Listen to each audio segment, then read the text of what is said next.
This is Akanksha Singh. Welcome you on YouTube channel way to JRF. आज हम discuss करने वाले हैं फाइनल रिवीजन का पार्ट 2। इसमें बहुत सारे इंपॉर्टेंट और इंटरेस्टिंग क्वेश्चंस हैं, तो इसके लिए आप वीडियो को पूरा ज़रूर देखिएगा। मीन सारे क्वेश्चंस आप ज़रूर देखिएगा। एंड अगर अभी तक आपने चैनल सब्सक्राइब नहीं किया है तो चैनल को भी सब्सक्राइब कर लीजिए। एंड टेलीग्राम चैनल का लिंक जो है वो आपको डिस्क्रिप्शन बॉक्स में मिल जाएगा। ये PDF आपको टेलीग्राम चैनल पे मिल जाएगी। सो स्टार्ट करते हैं वीडियो। सबसे पहला क्वेश्चन क्या है, each gram of carbohydrate gives. अगर 1 ग्राम कार्बोहाइड्रेट ले रहे हैं हम अपनी डाइट में, तो वो 1 ग्राम कार्बोहाइड्रेट कितनी एनर्जी देगा। तो 1 ग्राम कार्बोहाइड्रेट जो है वो 4 कैलोरी देता है। अगर हम इसकी ग्रॉस वैल्यू की बात करें तो ये 4.2, जो मैकेनिकल वैल्यू है तो वो 4.2 समथिंग आती है। बट यहाँ पे हम अगर डाइट में कैलकुलेट कर रहे हैं, डाइटरी कैलकुलेशन कर रहे हैं, तो 1 ग्राम of carbohydrate gives 4 calorie. Fat से मिलती है 9 कैलोरी और यहाँ पे 7 कैलोरी दिया है, तो ये 7 कैलोरी जो है वो अल्कोहल से मिलती है। जब हम 1 ग्राम अल्कोहल अगर किसी ने लिया है डाइट में, तो 1 ग्राम अल्कोहल से 7 कैलोरीज मिलती हैं। नेक्स्ट क्वेश्चन आता है, the heart rate of infant is. जो इन्फेंट है, जो न्यूबॉर्न बेबी है, उसका हार्ट रेट क्या होता है। जो शिशु है, जो न्यूबॉर्न बेबी है, उसकी हृदय की गति क्या होती है। तो जो इन्फेंट होता है उसकी हार्ट रेट बहुत ज़्यादा होती है, फिर उससे कम एडल्ट्स की होती है, और ओल्ड एज आते आते जो हार्ट रेट है वो धीरे धीरे कम होने लगती है। तो अगर हम इन्फेंट की बात करें तो इन्फेंट की जो हार्ट रेट होती है वो 120 से 140 पर मिनट के बीच में होती है। तो जब इन्फेंट हैं उनकी हार्ट रेट बहुत ज़्यादा होती है, 120 से 140 पर मिनट। नेक्स्ट क्वेश्चन आता है, child mind is a blank slate या फिर tabula rasa, the view was put forward by. ये किसने कहा है कि जो चाइल्ड है, जो न्यूली बॉर्न बेबी है या जो चाइल्ड है, उसका जो माइंड है वो ब्लैंक स्टेट है। मीन्स उसके माइंड में अभी कुछ भी फीड नहीं है, और इस ब्लैंक स्टेट को एक और नाम दिया है ट्यूबुला रासा। तो ये किसने कहा है, ये कहा है जॉन लॉक ने। जॉन लॉक ने कहा है कि जो चाइल्ड होते हैं, जो बच्चे होते हैं, उनको आप जैसे मोल्ड करोगे, जो चीज़ें सिखाओगे वो वही चीज़ें सीख जाएंगे।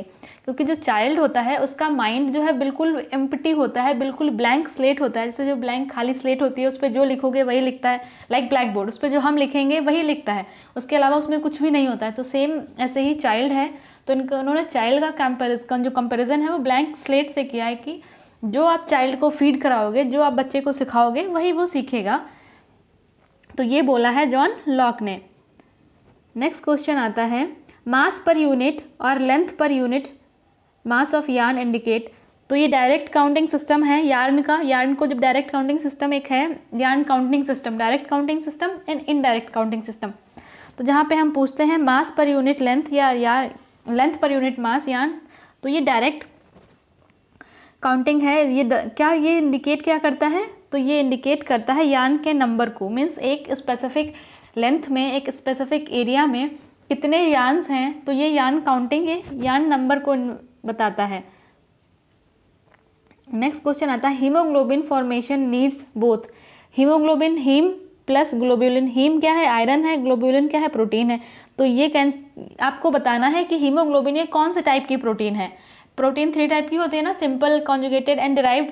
तो यहाँ पे हीमोग्लोबिन जो है, ये हीमोग्लोबिन कौन से टाइप की जो है ये प्रोटीन है। तो ये आपको कमेंट सेक्शन में बताना है कि हीमोग्लोबिन कौन से टाइप की प्रोटीन है। अब हीमोग्लोबिन के फॉर्मेशन के लिए ज़रूरत किस चीज़ की होती है, ऑप्शंस क्या हैं, iron and zinc, iron and calcium, iron and folic acid, iron and ascorbic acid. तो हीमोग्लोबिन के फॉर्मेशन के लिए हमें आयरन एंड फॉलिक एसिड की रिक्वायरमेंट होती है। यहाँ पे दिया है स्कॉर्बिक एसिड। तो ascorbic acid means vitamin C. ये विटामिन सी और स्कॉर्बिक एसिड जो है ये हमारी बॉडी में आयरन के एब्जॉर्प्शन को इम्प्रूव करता है। कि अगर हम आयरन के साथ विटामिन सी ले रहे हैं या फिर स्कॉर्बिक एसिड ले रहे हैं, तो वो डाइट का जो आयरन है हमारी बॉडी में ज़्यादा एब्जॉर्ब होगा और अच्छे से एब्जॉर्ब होगा। तो यहाँ पे क्वेश्चन आपके लिए ये है कि हीमोग्लोबिन जो है ये कौन से टाइप का प्रोटीन है, ये आपको कमेंट सेक्शन में आंसर करके बताना है। नेक्स्ट क्वेश्चन है कि बाइटॉट स्पॉट। बाइटॉट स्पॉट जो है वो किसकी डिफिशियंसी से होता है। तो बाइटॉट स्पॉट में वाइट ऐसे ट्रायंगुलर या सर्कुलर टाइप के पैचेस हो जाते हैं आँखों में। अब आँखों से रिलेटेड प्रॉब्लम है तो सिंपल सी बात क्या होगा, ये विटामिन ए की डेफिशिएंसी से होता है। आयोडीन की डेफिशिएंसी से ग्वाइटर होता है, क्रेटिनिज्म होता है। कैल्शियम की डेफिशिएंसी से रिकेट्स होता है। नेक्स्ट क्वेश्चन आता है, one of the tool of evaluation in extension education. अगर हम एक्सटेंशन एजुकेशन की बात करें और इवैल्यूएशन मीन्स मूल्यांकन, तो अगर एक्सटेंशन एजुकेशन में हम कुछ मूल्यांकन कर रहे हैं या कुछ इवैल्यूएट कर रहे हैं, तो वो कौन से टूल्स हैं, कौन सी चीज़ें हैं जो इवैल्यूएशन में हेल्प करेंगी। तो ऑप्शन क्या है, research study, credibility, communication channel या फिर रिकॉर्ड्स। तो जब हम एक्सटेंशन एजुकेशन में इवैल्यूएशन की बात करते हैं तो वहाँ पे जो रिकॉर्ड्स होते हैं, जो अभिलेख होते हैं, या हमारे पास जो डेटा अवेलेबल है, ये डेटा जो है एक्सटेंशन एजुकेशन में इवैल्यूएशन में बहुत ज़्यादा हेल्प करता है। तो यहाँ पे सब क्वेश्चन मैंने हिंदी में भी दे रखे हैं, साथ में नीचे आंसर्स भी दिए हैं, तो आपको बहुत ज़्यादा दिक्कत नहीं होगी लैंग्वेज का, तो साथ में आप हिंदी में भी अपना पढ़ते जाइएगा। नेक्स्ट क्वेश्चन आता है, one of the best vital indicator is. यहाँ पे इंडिकेटर की बात की है, one of the best vital indicator. Vital indicator means health से रिलेटेड प्रॉब्लम, जो हेल्थ का इशू या हेल्थ से रिलेटेड स्टैंडर्ड्स का इंडिकेटर क्या है कि हाँ हेल्थ, यहाँ पे जो भी एरिया है या सोसाइटी है वहाँ पे हेल्थ का स्टैंडर्ड अच्छा है। और यहाँ पे हम बात कर रहे हैं कि सर्वोत्तम महत्वपूर्ण संकेतों में से एक है। One of the best vital indicator is, option क्या है, crude death rate, infant mortality rate, maternal mortality rate, child mortality rate 0 to 5 year. तो जो करेक्ट आंसर है वो है child mortality rate 0 to 5 year. Infant mortality rate means जो infant birth के बाद 1 ईयर तक की ड्यूरेशन में जिनकी डेथ हो जाती है उनको हम बोलते हैं इन्फेंट मोर्टेलिटी रेट। अब बात करते हैं मैटरनल मोर्टेलिटी रेट, मीन्स जो मदर है जिसने चाइल्ड को बर्थ दिया है और उसके बाद मदर की डेथ हो जाती है तो वो होता है मैटरनल मोर्टेलिटी रेट। और कहीं का हमें अगर वाइटल इंडिकेटर देखना है, बेस्ट वाइटल इंडिकेटर, तो उसके लिए आता है चाइल्ड मोर्टेलिटी रेट, मीन्स बच्चे का जो डेथ रेट है वो देख रहे हैं, बट कितने में, 0 से 5 ईयर तक के बीच में चाइल्ड का डेथ रेट क्या है। क्योंकि अगर हम बात करें माल न्यूट्रिशन की तो सबसे पहले छोटे बच्चे अफेक्ट होते हैं। अगर हम बात करें इन्फेक्शंस की तो सबसे पहले छोटे बच्चे इफेक्ट करते हैं। तो जहाँ पे बच्चे अगर जहाँ पे हेल्दी हैं वहाँ पे आगे की जनरेशन जो है वो हेल्दी होगी। तो अगर हेल्थ के स्टैंडर्ड में बात करें तो ये बहुत अच्छा इंडिकेटर है ये, कि जहाँ ये चेक करना कि बच्चे जो हैं वो हेल्दी हैं या नहीं हैं। नेक्स्ट क्वेश्चन आता है, ट्रिप्टोफैन एज। ट्रिप्टोफैन क्या है? तो जो ट्रिप्टोफैन है वो एक इसेंशियल अमीनो एसिड है। ट्रिप्टोफैन की अगर हम बात करें तो वो एक इसेंशियल अमीनो एसिड है, ठीक है। तो इसका ये इसेंशियल अमीनो एसिड है। ट्रिप्टोफैन जो है वो नियासिन का प्रिकर्सर है। तो नियासिन लो तो ये विटामिन में आ जाएगा, ठीक है, या फिर ट्रिप्टोफैन लो तो ये इसेंशियल अमीनो एसिड्स में आ जाएगा। ये दोनों एक दूसरे से, अगर डाइट में हम नियासिन ले रहे हैं तो हमारी बॉडी में ट्रिप्टोफैन की डिफिशिएंसी नहीं होगी, या फिर हम डाइट में ट्रिप्टोफैन ले रहे हैं तो हमारी बॉडी में नियासिन की डिफिशिएंसी नहीं होगी। तो यहाँ से क्वेश्चन एक हो रहा है ये कि जो नियासिन है, नियासिन की डेफिशिएंसी डिजीज़ क्या है, ये आपको बताना है कि नियासिन की डेफिशिएंसी डिजीज़ क्या है। एंड चैनल पे एक essential and non essential amino acid को लर्न करने का ट्रिक, एक वीडियो पढ़ा, उसमें ट्रिक के थ्रू हम इसमें इसेंशियल अमीनो एसिड को कैसे लर्न करें उसके बारे में डिस्कस हुआ है। तो वो आप वीडियो भी देख लीजिएगा। अगर आपको ज़रा से भी कन्फ्यूज़न है essential and non essential amino acid में तो उसका लिंक आपको ऊपर आई बटन पे मिल जाएगा। तो क्वेश्चन नंबर 10 क्या है? Last step of extension teaching learning process is. जहाँ पे हम एक्सटेंशन टीचिंग लर्निंग प्रोसेस की बात कर रहे हैं वहाँ का लास्ट स्टेप क्या है? एक्सटेंशन टीचिंग क्या है? जो भी हमारे लर्नर्स हैं उनकी नीड के अकॉर्डिंग, जो उनकी ज़रूरत है उनके अकॉर्डिंग उनको एजुकेशन प्रोवाइड करना। और अगर किसी को कुछ ज़रूरत है हम उसके अकॉर्डिंग उसको एजुकेशन प्रोवाइड करा रहे हैं तो उसका लास्ट स्टेप होना चाहिए क्या, कि जो भी लर्नर है वो उसको जो एजुकेशन मिली है या उसको जो स्किल प्रोवाइड कराया गया है वो उससे सेटिस्फाई है या नहीं है। मीन्स एक्सटेंशन एजुकेशन का जो लास्ट स्टेप है वो क्या होना चाहिए? सेटिस्फैक्शन है। जो अगर हम एक्सटेंशन टीचिंग लर्निंग प्रोसेस की बात करें तो वहाँ पे इसका लास्ट स्टेप जो है वो सेटिस्फैक्शन है। और उसमें टोटल कितने 6 स्टेप होते हैं? Attention, interest, action, conviction, desire and satisfaction. तो जो सेटिस्फैक्शन है ये इसका लास्ट स्टेप है। टोटल इसमें 6 स्टेप होते हैं। नेक्स्ट क्वेश्चन की हम बात करें, person having blood group is called universal donor. कौन सा पर्सन या कौन सा ब्लड ग्रुप है जिसको हम यूनिवर्सल डोनर कहते हैं? तो जो ब्लड ग्रुप ओ होता है इसको हम यूनिवर्सल डोनर कहते हैं। अगर आपको कन्फ्यूजन रहती है तो डोनर का ये स्पेलिंग डोनर है, रेसिपिएंट जो सब कोई भी ब्लड ग्रुप है जो वो ले सकता है उसको हम बोलते हैं रेसिपिएंट, ठीक है। रेसिपिएंट या रिसेप्टर जो कोई भी ब्लड ग्रुप से ब्लड है जो ले सकता है, तो जो रिसेप्टर होते हैं ये ए बी होते हैं, ठीक है। जो ए बी वाला ब्लड ग्रुप है ये यूनिवर्सल रिसेप्टर होते हैं। ग्राही मीन्स किसी से भी लेके अपने अंदर ये ए बी वाले ब्लड ग्रुप ले सकते हैं। और अगर हम ब्लड ग्रुप ओ की बात करें तो ये किसी को भी ब्लड जो है दे सकते हैं, किसी भी को भी डोनर हैं। तो डोनर अगर यहाँ पे आपको कन्फ्यूज़न होता है तो डोनर में देखो 2 ओ हैं, ओ मीन्स तो ब्लड ग्रुप ओ हो जाएगा कि जो यूनिवर्सल डोनर है, जो किसी को भी ब्लड दे सकता है। अब ये ब्लड किसी को भी दे क्यों सकता है? क्योंकि ब्लड ग्रुप जो ओ ब्लड ग्रुप है इसमें कोई एंटीजन प्रेजेंट नहीं होता है, इसीलिए जो ब्लड ग्रुप ओ का जो ब्लड ग्रुप होता है वो किसी को भी दिया जा सकता है और ब्लड ग्रुप ओ को यूनिवर्सल डोनर कहते हैं। नेक्स्ट क्वेश्चन आता है चाइल्ड्स वेट बिकम, जो बच्चे का वेट है वो become time of birth weight at the time of child 1 year. Means जब चाइल्ड की जब बर्थ हुआ था उस टाइम उसका वेट क्या था, और उसके बाद जब चाइल्ड 1 ईयर का हुआ है तो उसका वेट क्या है। तो मीन्स बर्थ के टाइम अप्रॉक्सीमेटली हम क्या बोलते हैं कि चाइल्ड जो है बर्थ के टाइम उसका वेट कितना होना चाहिए, 2.5 kg। एट बर्थ पे 2.5 kg होना चाहिए। 6 मंथ के बाद ये डबल हो जाता है। यहाँ पे क्या पूछा है 1 ईयर, और 1 ईयर के बाद ये जो है ये ट्रिपल हो जाता है। जो चाइल्ड बर्थ था, बर्थ के टाइम जो चाइल्ड का वेट था, तो 1 ईयर आते आते वो जो वेट है वो 3 गुना हो जाता है। नेक्स्ट क्वेश्चन आता है if you are short and stout and want to appear tall and slender you may wear. अगर कोई पर्सन है उसकी हाइट कम है और थोड़ा सा मोटा भी है, हेल्दी है, और वो चाहता है कि वो लंबा दिखे और पतला दिखे, तो उसके लिए उसको क्या करना पड़ेगा? ऑप्शंस क्या हैं? Gathered skirt and blouse, widely pleat skirt and blouse, full length dress cut on princess line, full length dress with short jacket. तो हम क्या बोलते हैं कि जो पर्सन हेल्दी है, जिसकी हाइट कम है, उसको कैसे कपड़े पहनने चाहिए? वर्टिकल लाइन के कपड़े पहनने चाहिए। अब वर्टिकल लाइन मीन्स फुल, तो फुल यहाँ पे हो जाएगा फुल लेंथ की ड्रेस, और जिसमें कट लगा हो प्रिंसेस लाइन पे जहाँ पे कट लगा हो, ऐसी ड्रेसेस पहनने से जो पर्सन है उसकी हाइट जो है वो ज़्यादा दिखती है। नेक्स्ट क्वेश्चन आता है psychosexual theory of personality was formulated bye. जो साइकोसेक्सुअल थ्योरी है, मनोलैंगिक सिद्धांत है, ये किसने दिया है? तो जो साइकोसेक्सुअल थ्योरी है ये सिगमंड फ्रॉइड ने दिया है, और इसकी कितनी स्टेजेज हैं? इसमें 5 स्टेजेज हैं, ठीक है। इनकी जो साइकोसेक्सुअल थ्योरी है इसके स्टेजेज हैं 5। कभी कभी पूछ लेता है कि जो सिगमंड फ्रॉइड की जो मनोलैंगिक सिद्धांत है या साइकोसेक्सुअल थ्योरी है उसमें कितनी स्टेजेज हैं? तो इसमें टोटल 5 स्टेजेज हैं। एरिक एरिक्सन ने साइकोसोशल थ्योरी दी है, पियाजे ने कॉग्निटिव डेवलपमेंट थ्योरी दी है।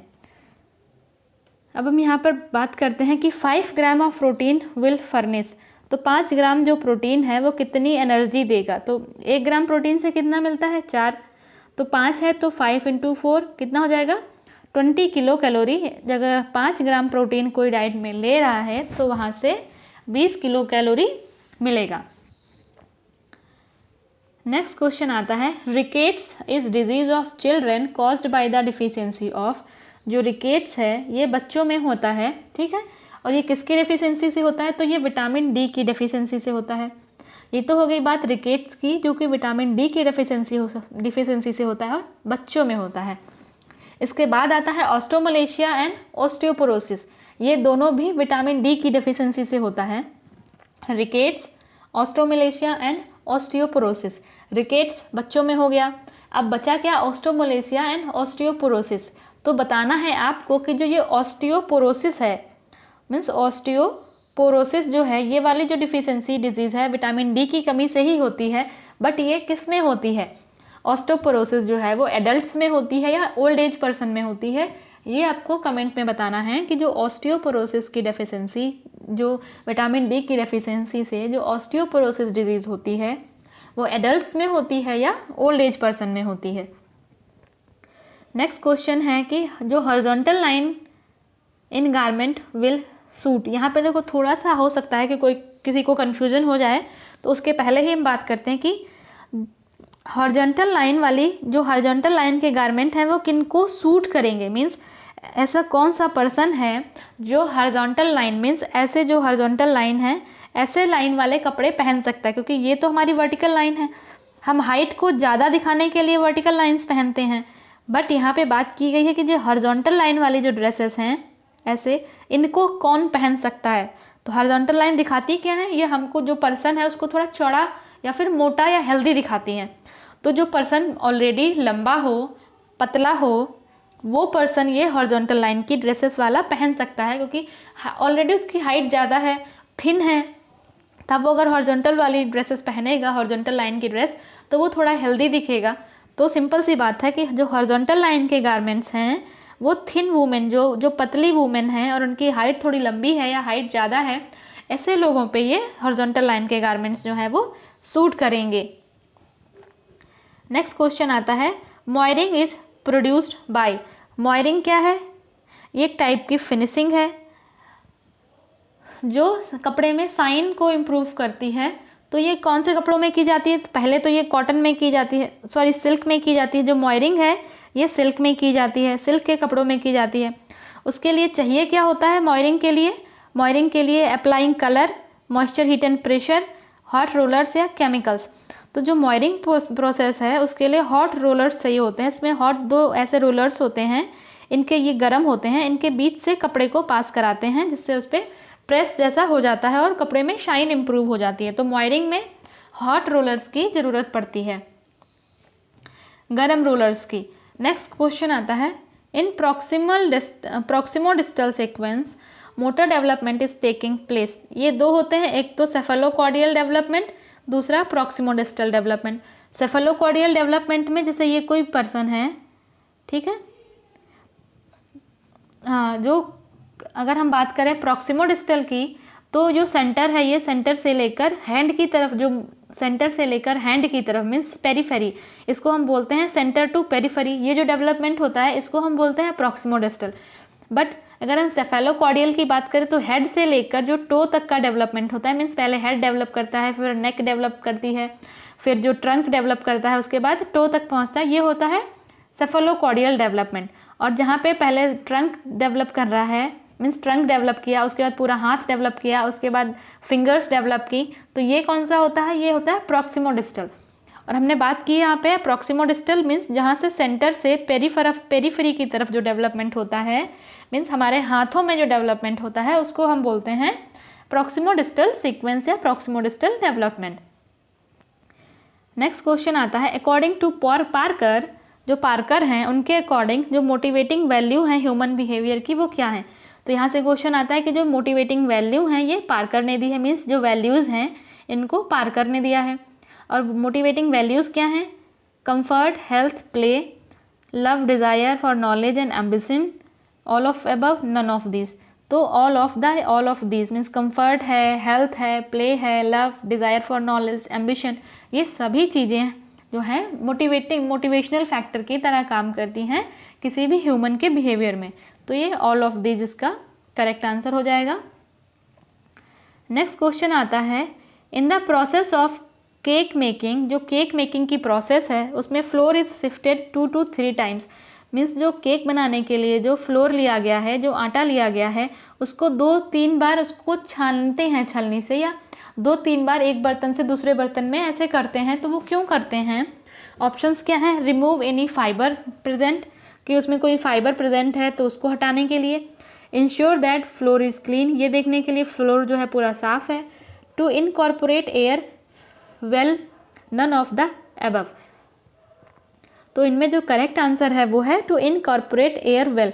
जो केक बनाने वाला आटा होता है उसको कई बार छानते हैं, जब आटे को छानते हैं तो उसमें एयर का इनकॉर्पोरेशन हो जाता है, मीन्स जो आटे के जो फाइन मॉलिक्यूल्स हैं उनके वो एयर उनके किनारे किनारे बाइंड हो जाती है। जब एयर जब आटे में पहुंच जाती है तब जब केक बनाते हैं तो वो सॉफ्ट और प्लफ़ी बनती है, जो स्पॉन्जी केक बोलते हैं ना, स्पॉन्जी। तो जितना ज़्यादा उसमें एयर का इनकॉर्पोरेशन होगा उतना ही अच्छा स्पॉन्ज बनेगा। तो option number C is the correct answer. Next question आता है, principles of extension education enable extension worker. Main extension education के प्रिंसिपल क्या हैं, जो एक्सटेंशन जो वर्कर हैं उनको हेल्प करते हैं। तो मीन्स जो एक्सटेंशन वर्कर हैं उनका मेन प्रिंसिपल क्या है, अगर वो एक्सटेंशन एजुकेशन में काम कर रहे हैं तो उनको क्या क्या पता होना चाहिए और क्या बेसिस है जिनके बेसिस पे उनको काम करना चाहिए। To understand the need of people, to plan suitable activities, to execute the plan effectively, all of these. तो यहाँ पे ऑल ऑफ दीज जो है वो करेक्ट आंसर है कि अगर एक्सटेंशन वर्कर कहीं गांव में जाके कुछ काम कर रहे हैं तो उनको वहाँ के गांव वालों की सबसे पहले उनकी नीड क्या है उसके बारे में जानना चाहिए, फिर वहाँ पे कैसे सुटेबल एक्टिविटी प्लान करें और वहाँ पे कैसे प्लान को इफेक्टिवली एग्जीक्यूट करें कि लोग मीन्स उनके प्लान में ज़्यादा से ज़्यादा लोग आ सकें, क्योंकि आप जाके उनको एक टाइम बाउंड तो कर नहीं सकते। वो अपना जो रूटीन का काम कर रहे हैं वो तो करेंगे, किसी को खेत पे जाना है, घर पे काम करना है, तो वो सब काम करेंगे। उनके काम के बाद आपको उनके टाइम के अकॉर्डिंग टाइम निकाल के उनको प्लान को एग्जीक्यूट करना है, उनको चीज़ों के बारे में बताना है। तो जो लर्नर हैं उनकी सूटेबिलिटी के अकॉर्डिंग प्लान को कंडक्ट करना, जिससे उनको जो प्लान है वो सूटेबली कंडक्ट हो और लर्नर को उसका ज़्यादा से ज़्यादा बेनिफिट मिल सके। तो ऑल ऑफ द अबव जो है इसका करेक्ट आंसर हो जाएगा।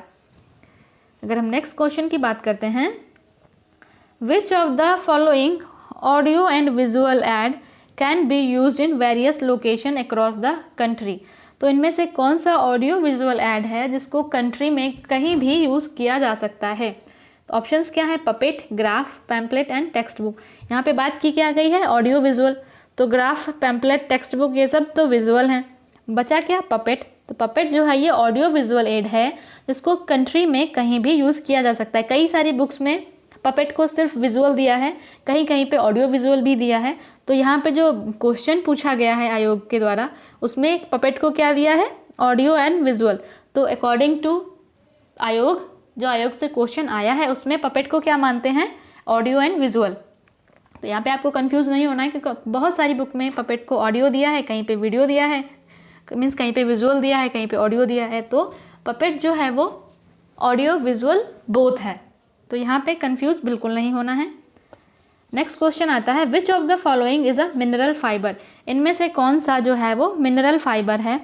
तो जो एस्बेस्टस है ये मिनरल फाइबर, ये नेचुरल मिनरल फाइबर है एस्बेस्टस। नेक्स्ट क्वेश्चन आता है, which of the following factor does not influence BMR in a person. तो BMR क्या होता है, बेसिक मेटाबॉलिक रेट। मीन्स हम जब कुछ काम नहीं कर रहे हैं, रेस्ट की पोजीशन में हैं, उस टाइम भी जो हमारी एनर्जी की रिक्वायरमेंट होती है उसको हम बोलते हैं बेसल मेटाबॉलिक रेट। तो बेसल मेटाबॉलिक रेट को कौन सी चीज़ें जो है वो अफेक्ट नहीं करती हैं, कौन से फैक्टर हैं जो अफेक्ट नहीं करते हैं। ऑप्शन क्या है, एज है, physical activity of thyroid gland, या फिर हाइट। तो हमने पूरा हमेशा से पढ़ा है कि जो एडल्ट एज में है एनर्जी की रिक्वायरमेंट ज़्यादा होती है, ओल्ड एज में एनर्जी की रिक्वायरमेंट कम होती है। जो हैवी फिजिकल वर्क करते हैं उनको एनर्जी की रिक्वायरमेंट ज़्यादा होती है, जो लो फिजिकल वर्क करते हैं उनको एनर्जी की रिक्वायरमेंट कम होती है। ये दो तो क्लियर है कि ये दोनों रिक्वायर्ड हैं। उसके बाद क्या आता है, एक्टिविटी ऑफ थायराइड ग्लैंड। तो थायराइड ग्लैंड में क्या दो केस होते हैं, एक तो हाइपर थायराइड होगा या पर हाइपोथायराइडिज्म होगा, और दोनों ही केस में एक केस में वेट बहुत जल्दी कम होता है और एक केस में वेट बहुत जल्दी गेन करता है। मीन्स हाइपर की कंडीशन हो या हाइपो की कंडीशन हो, एनर्जी का चेंजमेंट दोनों जगह हो रहा है, दोनों जगह एनर्जी चेंज हो रही है। मीन्स एक केस में वेट गेन हो रहा है, एक केस में वेट लॉस हो रहा है। Means weight gain and weight loss होना क्या है, ये एनर्जी का जो कंजम्पशन है उसको अफेक्ट कर रहा है। तो मीन्स यहाँ से भी BMR अफेक्ट हो रहा है। बचा क्या, हाइट। तो जो हाइट है ये BMR को अफेक्ट, पर्सन के जो एनर्जी रिक्वायरमेंट है या जो बेसिक मेटाबॉलिक रेट है उसको अफेक्ट नहीं करता है। नेक्स्ट क्वेश्चन आता है, is essential for utilisation and retention of calcium and phosphorus. इनमें से कौन सी चीज़ है जो कैल्शियम के यूटिलाइजेशन और रिटेंशन के लिए इम्पॉर्टेंट होता है या एसेंशियल होता है। तो वो है विटामिन डी। विटामिन डी जो है वो कैल्शियम और एंड फॉस्फोरस के यूटिलाइजेशन और रिटेंशन के लिए जो है वो इम्पॉर्टेंट होता है। नेक्स्ट क्वेश्चन है, flash cards are appropriate for. ये फ्लैश कार्ड होते हैं ये किस चीज़ के लिए अप्रोप्रिएट होते हैं। फ्लैश कार्ड क्या है, ये विजुअल एड्स हैं, विजुअल हैं तो ये किसके लिए अप्रोप्रिएट होते हैं, सोशल एडवर्टाइजिंग के लिए, publicity of an event, explaining a process और step, giving information of a program. तो जो फ्लैश कार्ड होते हैं इसमें 10 से 12 कार्ड लिए जाते हैं जिनमें स्टेप बाय स्टेप कोई चीज़ को बताया जाता है। तो मीन्स किसी भी प्रोसेस को स्टेप बाय स्टेप एक्सप्लेन करते हैं, उसको हम बोलते हैं फ्लैश कार्ड।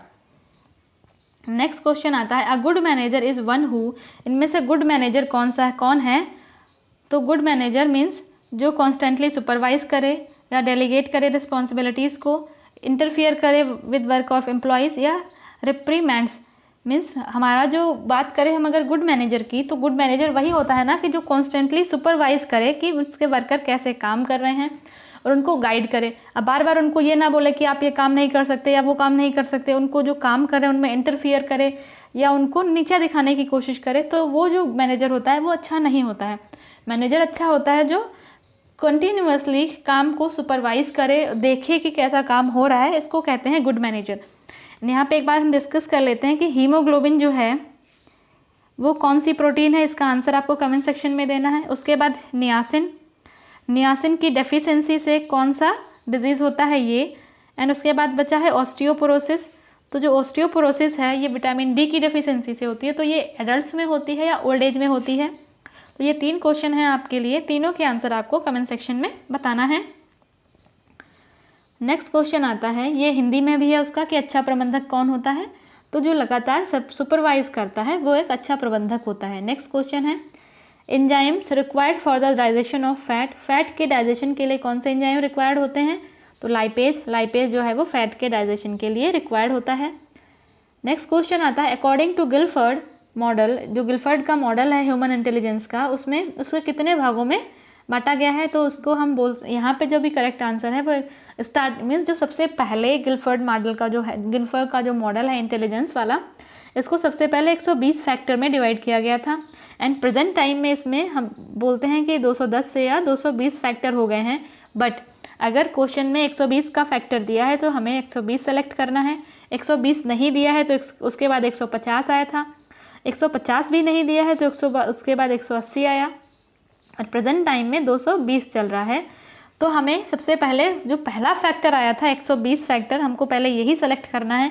ये नहीं है तो उसके बाद हमें ये सीक्वेंस में देखना है कि कौन सा फैक्टर हमको मिल रहा है, तो उसके अकॉर्डिंग हम वो सेलेक्ट करेंगे। बट एग्जैक्ट अगर हमें 120 फैक्टर मिल रहे हैं तो इसको ही पहले सेलेक्ट करना है। फर्मेंटेशन इंक्रीजेस, फर्मेंटेशन अगर हम किसी भी फूड में फर्मेंटेशन हो रहा है तो वो क्या करता है? तो वहाँ से डाइजेस्टिबिलिटी इम्प्रूव होती है, फर्मेंटेशन से डाइजेस्टिबिलिटी इम्प्रूव होती है। नेक्स्ट क्वेश्चन आता है, the stages of family life cycle begin after the children leave home and become self dependent. Family life cycle की स्टेजेस कितनी होती हैं? तो फैमिली लाइफ साइकिल की 3 स्टेज होती हैं। थर्ड स्टेज में क्या आता है? जब बच्चे अपने पिताजी का या जो भी फैमिली है उनको छोड़ के वो अपने अलग घर में सेटल हो जाते हैं, तो वहाँ से कौन सा स्टेज शुरू होता है? देखो ये ये पेरेंट्स हैं, इनके जो बच्चे थे ये यहाँ से घर छोड़ के अपना अलग सेटल हो गए, तो यहाँ से फिर ये दोनों सिर्फ बचे पेरेंट्स, तो यहाँ से कौन सी स्टेज स्टार्ट होती है? तो यहाँ से स्टार्ट होती है रिकवरी पीरियड। फिर यहाँ से ये जब थर्ड स्टेज में आके पेरेंट्स अकेले बचते हैं तो वहाँ से स्टार्ट होता है रिकवरी पीरियड। नेक्स्ट क्वेश्चन आता है, which of the following is not associated with the work simplification. इनमें से कौन वर्क सिंप्लीफिकेशन से रिलेटेड नहीं है? तो ऑप्शन क्या है? Budget chart, process chart, flow chart and operation chart. तो जो बजट चार्ट है ये तो बजट बनाने के लिए काम आता है, ये इसका वर्क सिंप्लीफिकेशन से तो कोई रिलेशन ही नहीं है। तो बाकी process chart, flow chart and operation chart ये सभी वर्क सिंप्लीफिकेशन से रिलेटेड होते हैं। नेक्स्ट क्वेश्चन आता है, अकॉर्डिंग टू whom, किसने कहा है कि adolescence is a stage of stress and storm. किसने कहा है कि जो एडोलसेंस है, ये किशोरावस्था जो है वो तनाव और तूफान की अवस्था है, ये किसने कहा है? तो ये स्टैनले हॉल ने कहा है कि जो किशोरावस्था है वो तनाव और तूफान की अवस्था या स्ट्रेस एंड स्टॉर्म की स्टेज है। नेक्स्ट क्वेश्चन आता है, first stage of Piaget's cognitive development. इसमें पियाजे की जो first stage of cognitive development है वो क्या है? तो जो फर्स्ट स्टेज थी वो है सेंसरी मोटर डेवलपमेंट, और ये पियाजे की जो कॉग्निटिव डेवलपमेंट थ्योरी है उसकी चारों स्टेज ये दी हैं, तो यहाँ से आप चारों स्टेज ज़रूर पढ़ लीजिएगा। और सेंसरी मोटर स्टेज की बात करें तो सेंसरी जो मोटर स्टेज है ये कॉग्निटिव डेवलपमेंट थ्योरी की फर्स्ट स्टेज है। नेक्स्ट आता है, knitted fabric do not require. Knitted fabric, इनमें से कौन सी फिनिशिंग निटेड फैब्रिक में रिक्वायर्ड नहीं होती है? तो washing, ironing, starching, none of the above. तो स्टार्चिंग जो है ये निटेड फैब्रिक में रिक्वायर्ड नहीं होती, क्योंकि स्टार्टिंग तो जो स्टार्चिंग है ये सेलुलोज के फैब्रिक में की जाती है। जो सेलुलोज से मीन्स कॉटन का जो कपड़ा होता है उसको स्टिफ रखने के लिए, मीन्स बिल्कुल क्रिस्प रखने के लिए स्टार्चिंग की फिनिशिंग की जाती है। बाकी वॉशिंग एंड आयरनिंग ये दोनों जो है निटेड फैब्रिक पे यूज़ होता है, बट स्टार्चिंग जो है वो निटेड फैब्रिक पे यूज़ नहीं होता है। नेक्स्ट क्वेश्चन है, wheat jam oil is richest source of. Wheat jam oil means जो हम गेहूँ है, गेहूँ का जो ब्रान है, जर्म मीन्स जो ब्रान है उसका ऑयल जो निकलता है वो किस में रिच होता है? तो अगर हम ब्रान ऑयल की बात करते हैं तो विटामिन ई में रिच होता है ये। नेक्स्ट क्वेश्चन आता है, which of the following principle indicates the trust of home science extension. Trust of home science extension means principle, main principle क्या है होम साइंस एक्सटेंशन का, कि होम साइंस एक्सटेंशन जो है वो कौन से प्रिंसिपल पे काम करता है। तो इसका जो मेन प्रिंसिपल है वो ऑप्शन देखते हैं क्या है, simple to complex, learning by doing, concrete to abstract, part to whole. तो जो मेन प्रिंसिपल है जिस पे एक्सटेंशन एजुकेशन एक्सटेंशन वर्कर्स काम करते हैं वो क्या है, लर्निंग बाय डूइंग मीन्स करके सीखना। तो ये जो लर्निंग बाय डूइंग है ये मेन प्रिंसिपल है, इस पर ही एक्सटेंशन जो साइंटिस्ट हैं या एक्सटेंशन वर्कर हैं इसी पे काम करते हैं, learning by doing. Next question आता है, meal planning is important for. जो मील प्लानिंग है ये क्यों इम्पॉर्टेंट होती है? ऑप्शंस क्या है, nutritional adequacy of diet, budget planning के लिए, यूटिलाइजिंग टाइम, सेविंग एनर्जी। तो मील प्लानिंग क्यों करते हैं? मील प्लानिंग इसलिए करते हैं कि जो हमारी डाइट है उसमें एडिक्वेट न्यूट्रिशन मिल सके। तो एडिक्वेट न्यूट्रिशन ऑफ डाइट में प्रॉपर न्यूट्रिशन के लिए मील प्लानिंग करते हैं। The essence of home management is, home management का एसेंस क्या है? Essence of home management, setting family goals, time management, energy management, utilisation of available resources. Means management का main principle का है, मैनेजमेंट जो home management है ये कौन से प्रिंसिपल पे काम करता है? तो होम मैनेजमेंट जो है वो काम करता है कि जो भी हमारे पास अवेलेबल रिसोर्सेज हैं उनको यूज़ करके हम अपने फैमिली गोल्स को अचीव करें। अगर यहाँ पे ये दिया होता कि utilization of available resources to gain family goal, तो ये पूरा एक एग्जैक्ट आंसर हो जाता, बट यहाँ पे दोनों चीज़ें अलग अलग दी हैं कि फैमिली गोल्स को अचीव करना और अवेलेबल रिसोर्सेज। तो पहले हम जो हमारे पास जो अवेलेबल रिसोर्सेज हैं उनको यूटिलाइज़ करेंगे, उसके बाद हम फैमिली गोल्स अचीव करेंगे। और करना क्या है, हमें फैमिली गोल्स अचीव करने के लिए हम पहले रिसोर्सेज ढूंढेंगे। तो होम मैनेजमेंट का मेन फंक्शन क्या है? पहले रिसोर्सेज को देखना, जो हमारे पास रिसोर्सेज हैं उनका प्रॉपर यूटिलाइजेशन करना अपने फैमिली के गोल्स को अचीव करने के लिए। तो ऑप्शन डी सही है कि utilization of available resources. Next question क्या आता है, a snack providing 12 gram of carbohydrate, 3 gram of fat will provide how many kilo calories to the body. So ये क्वेश्चन है आपके लिए कि अगर हम 12 ग्राम कार्बोहाइड्रेट ले रहे हैं, 3 ग्राम फैट ले रहे हैं, मीन्स 12 ग्राम कार्बोहाइड्रेट है, 3 ग्राम फैट है, तो वहाँ से कितनी किलो कैलोरी एनर्जी मिलेगी? तो ये इसका आंसर आपको देना है, क्योंकि इस टाइप के क्वेश्चन हर बार एग्ज़ाम में 1-2 क्वेश्चन आते ही आते हैं कि कितनी एनर्जी, कौन सा फूड कितनी एनर्जी रिलीज़ कर रहा है, हम कितना फूड ले रहे हैं तो हमें कितनी एनर्जी मिल रही है। तो इस टाइप के क्वेश्चन आते ही हैं एग्ज़ाम में, तो ये कन्वर्जन आपको पता होना चाहिए। तो अगर हम 12 ग्राम कार्बोहाइड्रेट ले रहे हैं, 3 ग्राम फैट ले रहे हैं, तो टोटल कैलोरी कितनी मिलेगी ये आपको कैलकुलेट करके कमेंट सेक्शन में बताना है। नेक्स्ट क्वेश्चन की हम बात करें तो ऑप्शंस भी यहाँ पे आपको दिए हैं, तो आप इजीली ऑप्शन से भी देख सकते हैं। नेक्स्ट क्वेश्चन की हम बात करें, the ability of a fibre to return to shape after compressing, bending and creasing. कोई फाइबर है उसको कंप्रेस कर दिया मीन्स दबा दिया, बेंडिंग एंड क्रीजिंग मीन्स उसको टेढ़ा मेढ़ा कर दिया, उसकी क्रीज खराब कर दी, उसके बाद फिर से वो अपनी वापस जो उसका शेप था उसमें आ जाता है, उसको क्या बोलते हैं? इसको बोलते हैं रेजिलेंसी। नेक्स्ट क्वेश्चन आता है, child's relationship with his care giver is thought to be a major determinant of child.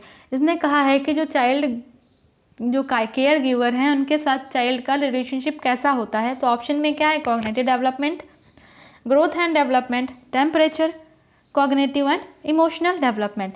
तो जो चाइल्ड का जो रिलेशनशिप है उनके केयर गिवर के साथ, लाइक जो छोटा बच्चा है उसका पेरेंट्स के साथ रिलेशनशिप कैसा होता है, cognitive and emotional development. Next question आता है, which of the following is the least affected by mildew and moth. Mildew और मोथ से सबसे कम अफेक्ट कौन होता है, कौन सा फाइबर है जो मिल्ड्यू एंड मोथ के द्वारा सबसे कम अफेक्ट होता है। तो ऑप्शंस क्या हैं, vegetable fibre, regenerated cellulose fibre, animal fibre and synthetic fibre. तो जो सिंथेटिक फाइबर होते हैं ये मिल्ड्यू और मोथ से सबसे कम अफेक्ट होते हैं, क्योंकि इनमें ये केमिकल के थ्रू बनते हैं और तो केमिकल पे बहुत ज़्यादा इन्फेक्शन जो है या इन्फेस्टेशन है वो अफेक्ट नहीं करता है। मीन्स मिल्ड्यू और मोथ जो हैं ये सिंथेटिक फाइबर्स को अफेक्ट नहीं करते हैं जल्दी। नेक्स्ट क्वेश्चन क्या आता है, for extension worker to be effective and real it should be. जो भी एक्सटेंशन वर्कर है अगर वो कोई एक्सटेंशन प्रोग्राम स्टार्ट कर रहे हैं तो वो सबसे ज़्यादा इफेक्टिव कब होगा, उसको कैसे स्टार्ट करें कि वो रियल एंड इफेक्टिव हो।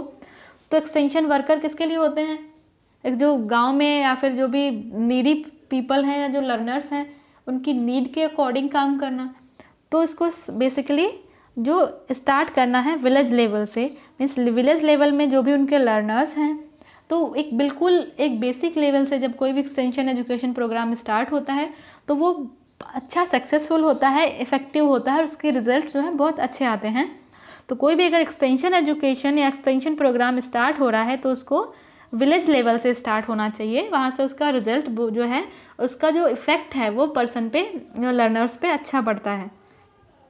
नेक्स्ट क्वेश्चन क्या है, डेवलपमेंट ऑफ चाइल्ड इज़, जो डेवलपमेंट है चाइल्ड का वो क्या है, ऑप्शंस क्या हैं, product of environment and learning environment, product of hereditary and environment, product of hereditary and learning, none of the above. तो हम चाइल्ड के डेवलपमेंट की बात करें तो चाइल्ड का जो डेवलपमेंट है वो होता है product of hereditary and environment. Means hereditary conditions क्या हैं, जेनेटिक कंडीशंस क्या हैं, उसके बाद आसपास के एनवायरनमेंट का क्या इफेक्ट है। जब ये दोनों कंडीशन मिलती हैं तो वहाँ से चाइल्ड का डेवलपमेंट जो है वो अफेक्ट होता है। Means genetic condition and environment condition, जब दोनों कंडीशन एक साथ मिलती हैं तो वहाँ से चाइल्ड का जो डेवलपमेंट है वो अफेक्ट करता है। तो बी ऑप्शन यहाँ पे सही है। नेक्स्ट क्वेश्चन आता है, democratic decentralisation is implanted through. जो डेमोक्रेटिक डिसेंट्रलाइजेशन है उसको कैसे इम्प्लांट किया जाता है, कहाँ से इसको कौन इम्प्लांट करता है। तो जो डेमोक्रेटिक डिसेंट्रलाइजेशन है ये पंचायती राज के थ्रू इम्प्लांट किया गया था। नेक्स्ट क्वेश्चन आता है, money, time and energy all the three required more in. जो मनी हो गया, टाइम हो गया, एनर्जी हो गया, ये तीनों फैमिलीज जो हमारी लाइफ स्टाइल है, फैमिली स्टेजेस हैं। तो फैमिली स्टेजेस कितनी हैं, 3। इन तीनों स्टेज में मनी, टाइम और एनर्जी सबसे ज़्यादा कौन सी स्टेज में रिक्वायर्ड होती हैं। तो ये जो सेकेंड लाइफ स्टाइल, जो सेकेंड स्टेज है, देखो नीचे भी और ऑप्शंस दिए हैं कि 3rd एंड 4th में। तो जो सेकेंड हमारी फैमिली लाइफ साइकिल होती है, सेकेंड फैमिली लाइफ साइकिल में सबसे ज़्यादा मनी, टाइम और एनर्जी की रिक्वायरमेंट लगती है और सेकेंड स्टेज जो है सबसे लॉन्गेस्ट स्टेज इसको माना गया है। नेक्स्ट क्वेश्चन आता है, पपेट आर, अभी हमने ऊपर क्वेश्चन में डिस्कस किया था पपेट्स क्या हैं। तो पपेट्स जो हैं वो ऑडियो विजुअल एड हैं। नेक्स्ट क्वेश्चन क्या आता है, ह्यूमन सेल कंटेन करता है, ह्यूमन सेल्स क्या कंटेन करते हैं। तो ह्यूमन सेल कंटेन करते हैं 23 pairs of chromosome. Human cells में 23 पेयर ऑफ क्रोमोसोम्स होते हैं। सो आपके लिए जो क्वेश्चंस थे वो क्या थे, सबसे पहले था हीमोग्लोबिन। हीमोग्लोबिन कैसा प्रोटीन है, सिंपल, कंजुगेटेड एंड ड्राइव्ड। उसके बाद आता है नियासिन। तो नियासिन की डेफिशिएंसी से कौन सी डिजीज़ होती है। उसके बाद आता है ऑस्टियोपोरोसिस। तो ऑस्टियोपोरोसिस जो है वो एडल्ट एज में होता है या ओल्ड एज में होता है। देन उसके बाद आता है 12 gram of carbohydrate and 3 gram of fat. तो इससे टोटल कितनी एनर्जी मिलती है ये बताना है आपको। तो ये सारे क्वेश्चंस थे आपके लिए, ठीक है। तो इनका आंसर आपको देना है कमेंट सेक्शन में, सारा आंसर आपको कमेंट सेक्शन में देना है। एंड अगर वीडियो अच्छी लगी हो तो लाइक एंड शेयर ज़रूर कर दीजिएगा। अगर अभी तक आपने चैनल सब्सक्राइब नहीं किया है तो चैनल को सब्सक्राइब ज़रूर कर लीजिएगा। मिलते हैं नेक्स्ट वीडियो में, तब तक के लिए wish you all the very best, good luck, bye bye.